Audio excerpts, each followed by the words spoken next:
നമ്മളൊരു മീറ്റിംഗ് ഉണ്ട്.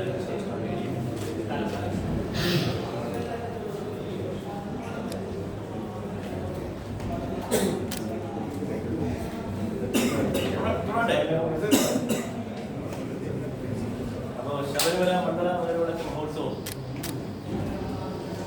വളരെ ശാന്തമായി ഭക്തജനങ്ങൾ സുഖ സമൃദ്ധിയോടുകൂടി തിരിച്ചു പോകുന്ന 29 ദിനങ്ങൾ പൂർത്തിയായിരിക്കും. ഇന്ന് 30ാമത്തെ ദിവസമാണ്. നാളെ എന്തായാലും 1 അല്ലേ? നാളെ എന്തായാലും 1. അപ്പോൾ ഈ 29 ദിവസം വളരെ മനോഹരമായിട്ടാണ് ഈ മണ്ഡലകാലം പൂർത്തിയാകുന്നത് എന്ന് പറയുന്നത് മതിയായ സന്തോഷം. അതിൽ മാധ്യമപ്രവർത്തകർ ഞങ്ങൾക്ക് നൽകിയ സേവനം വളരെ നന്ദിയോടുകൂടി ഞങ്ങൾ ഓർക്കുകയാണ്. എല്ലാ കാര്യങ്ങളും വളരെ പോസിറ്റീവായ വാർത്തകൾ നൽകുന്നു. എന്നാൽ ചില കാര്യങ്ങൾ തിരുത്തേണ്ട കാര്യങ്ങൾ ചൂണ്ടിക്കാട്ടുന്നു. ഇതെല്ലാം ഭരണകൂടവും ദേവസ്വം ബോർഡും ജുഡീഷ്യറിയും എല്ലാവരും ചേർന്നുള്ള വളരെ സംതൃപ്തമായ ഒരു മണ്ഡല മകരവിളക്ക് മഹോത്സവമാണ് കടന്നു പോകുന്നത്. അതിൽ ആദ്യമേ തന്നെ മാധ്യമപ്രവർത്തകർ അതിന്റെ വിജയത്തിന് വേണ്ടി പ്രവർത്തിച്ച മാധ്യമപ്രവർത്തകർക്ക് കൃത്യമായ നന്ദി രേഖപ്പെടുത്തുന്നു. നമുക്ക് 29 ദിവസം പൂർത്തിയാക്കുമ്പോൾ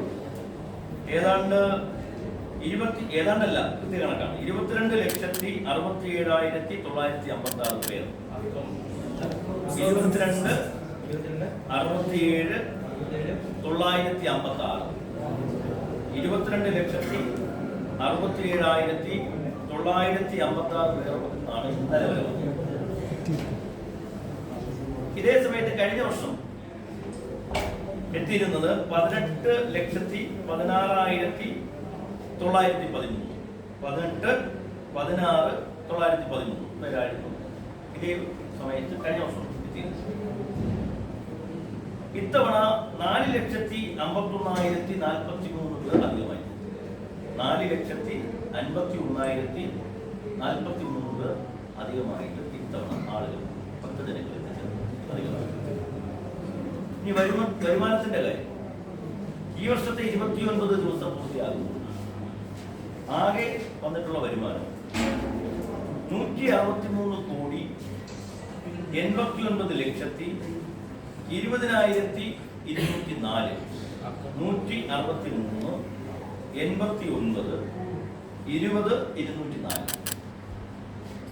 അതായത് 163,89,20,204. ഇതേ സമയം കഴിഞ്ഞ വർഷം ഇതേ കാലയളവിൽ കഴിഞ്ഞ വർഷം 141,12,97,923. 141,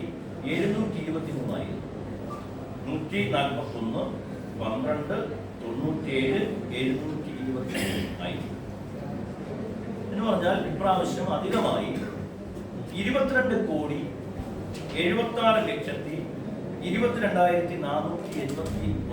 രൂപയുടെ അധിക വരുമാനം. 22, 76, 22,481 22 കോടി രൂപയുടെ അധിക വരുമാനമാണ് ഇപ്രാവശ്യം. അരവണയുടെ വിറ്റുവരവ് ഒന്നാമത് ഏറ്റവും പ്രധാനപ്പെട്ട വരുമാനമായി മാറുന്നത്. അരവണയുടെ വിറ്റുവരവ് 82 കോടിയാണ്. കഴിഞ്ഞ പ്രാവശ്യത്തെക്കാൾ ഏതാണ്ട് 17 കോടി രൂപയുടെ അധിക വരുമാനമാണ്.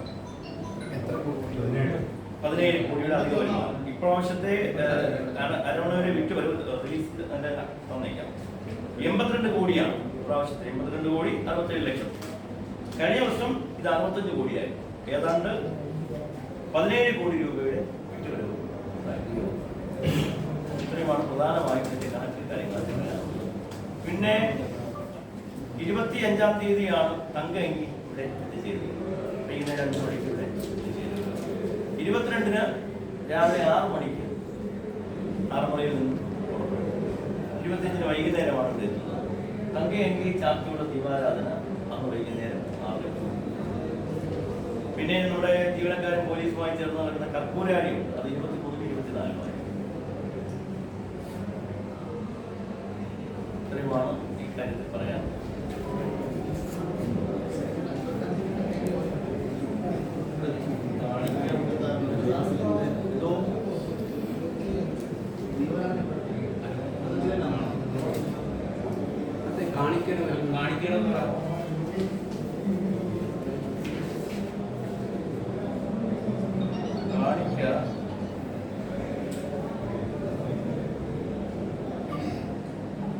$52 കോടിയാണ്. 52 കോടി 27 ലക്ഷം. 52 കോടി 27 ലക്ഷമാണ്. കഴിഞ്ഞ പ്രാവശ്യം അത് 43 കോടി 92 ലക്ഷമാണ്. 43 കോടി 92 ലക്ഷമാണ്. ഇപ്രാവശ്യം 52 കോടി 27 ലക്ഷം. കഴിഞ്ഞ വർഷം ഈ അരവണയുടെ പ്രതിസന്ധി ഉണ്ടായതുകൊണ്ടാണ് ഉറപ്പായിട്ടും കഴിഞ്ഞ പ്രാവശ്യം നമുക്ക് ഈ സമയത്തൊക്കെ അരവണ നിയന്ത്രിച്ചു കൊടുക്കേണ്ട ഒരു സാഹചര്യം ഉണ്ടായിരുന്നു. അതിപ്പോ ഇല്ലല്ലോ. യഥേഷ്ടം നമ്മൾ അതൊക്കെ ഞങ്ങൾ ഒരുക്കിയ മുന്നൊരുക്കത്തിന്റെ ഒരു വിജയമായിട്ടാണ് സർക്കാരിന്റെയും ദേവസ്വത്തിന്റെയും ഒക്കെ. മാത്രമല്ല ഇപ്പൊ ഈ ദർശനത്തിന്റെ കാര്യത്തിൽ പോലീസിന്റെ ഭാഗത്തു നിന്നുണ്ടാകുന്ന ഒരു വലിയ സംഭാവന ക്രൗഡ് മാനേജ്മെന്റ്, അതില് പോലീസിനാണ് അതിന്റെ ക്രെഡിറ്റ്. അവർ വളരെ നന്നായി ഹോംവർക്ക് ചെയ്ത് നല്ല രീതിയിൽ മാനേജ് ചെയ്ത് കൊണ്ടുപോകുക. ഒരുപാട് കാര്യങ്ങൾ നേരത്തെ പറഞ്ഞത് തന്നെയാണ്. അതിൽ 18-ാം വഴി നിൽക്കുന്ന അവരുടെ ഡ്യൂട്ടി സമയത്തിന് പേര് ഇന്നലെ ADGP പറഞ്ഞത് തന്നെയാണ്. ADGP അതുമായി ബന്ധപ്പെട്ട കാര്യങ്ങൾ പറഞ്ഞു.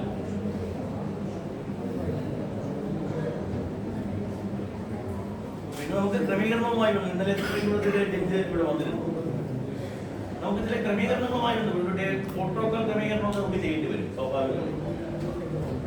അപ്പൊ അതുകൊണ്ട് തന്നെ ഒരു ഭക്തജനങ്ങൾക്കും ഇവിടെ എത്തുന്ന ഒരു ഭക്തജനങ്ങൾക്കും ഒരു ബുദ്ധിമുട്ടും ഉണ്ടാകാത്ത രീതിയിൽ ചില പ്രോട്ടോകോൾ ക്രമീകരണങ്ങൾ